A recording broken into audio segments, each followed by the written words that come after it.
Hey friends, who's hungry?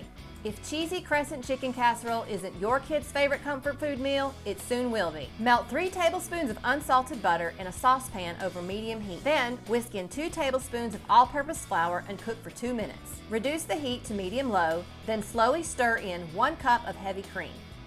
Bring the cream to a simmer and continue to cook until the cream begins to thicken. Remove the sauce from the heat and season with 1 teaspoon of Creole seasoning. To make the chicken filling, melt an additional 3 tablespoons of unsalted butter and add it to a large mixing bowl with 4 ounces of softened cream cheese. Whip the butter and the cream cheese together. Add 1 cup of diced chicken breast, 1 tablespoon of minced onion, 2 tablespoons of chopped pimentos, and 1 cup of shredded cheddar cheese. Stir everything together until the mixture is evenly combined. To assemble the casserole, spread the gravy into the bottom of a 9 by 13 by 2 inch casserole dish. Unroll 2 tubes of crescent roll dough and separate the triangles along the perforations. Place about 1 tablespoon of the chicken filling along the wide edge of each triangle.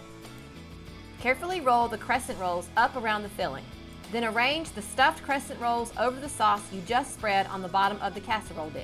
Bake the crescent rolls at 350 degrees for 15 minutes, then remove the casserole from the oven and top with 1 cup of shredded cheddar cheese. Bake for an additional 5 to 10 minutes until the crescent rolls are brown and the cheese is melted.